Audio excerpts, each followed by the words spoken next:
The Queen's fury after the Sussexes named their daughter Lilibet has been detailed. That was her childhood nickname, which Meghan and Harry said she'd given her blessing to use. That royal biographer Robert Hardman says that's not true, and she was livid in a new book he's publishing called King Charles, New King, New Court. Can I just say, we will have Robert Hardman on this show on Thursday, but joining us now is the host to die for, daily podcast host Kinsey Schofield, live from LA. Kins, morning, how are you?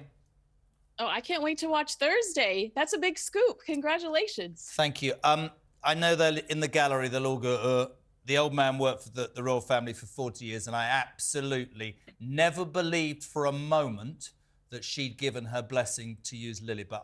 I was waiting for this to happen. What does this book say about this?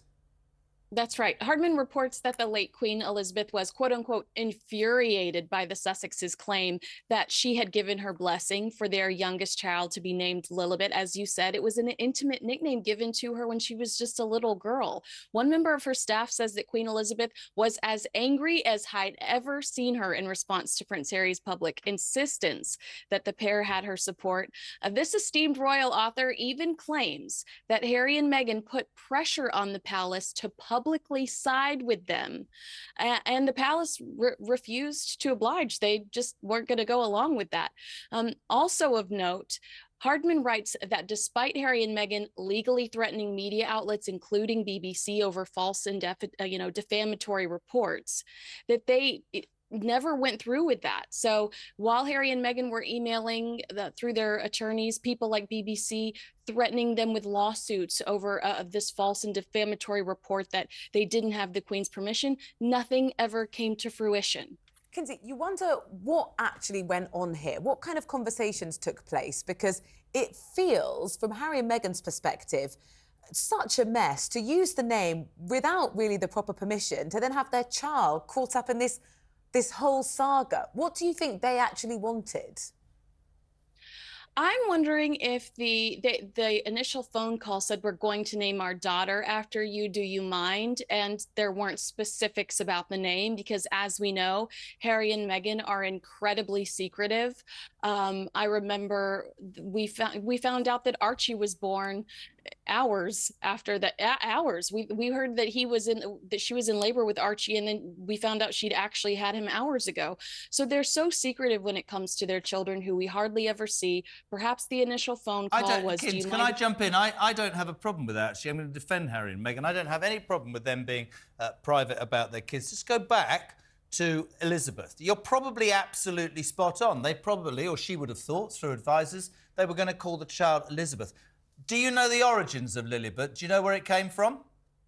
Well, it was both Queen Elizabeth and Princess Margaret unable to pronounce her name. And so the family lovingly inheriting that, and it becoming that sweet inside joke that only her core were allowed to call her. And it's exactly why it's exactly why I asked you that question. You're brilliant, because it was that intimate and that private and that off the national grid.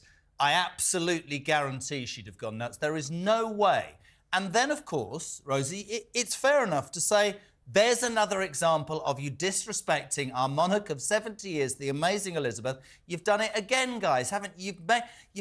They do it all the time. A size 10 right in the middle of... It's just ludicrous to me. They never get it right. It's hypocrisy, because you can't tell us that this institution is toxic. You can't tell us, because,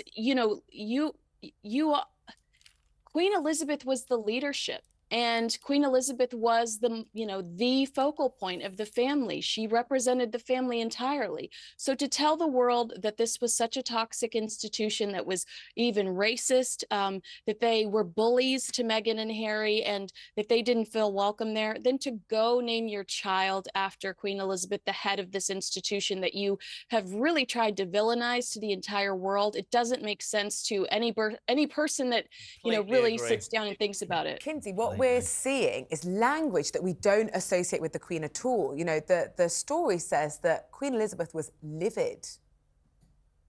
No, I completely agree with you. I thought to myself, I bet the only time I've ever seen her even remotely flustered was when a horse lost a race. I mean, I've never in real life, maybe I saw her devastated over the reaction that the public had to her when Princess Diana died, but we rarely see her emotional at all. So the idea that she was infuriated or that she was livid or the most upset anyone has ever seen her, I think perhaps she felt a bit of betrayal after everything Harry and Meghan had done up to that point.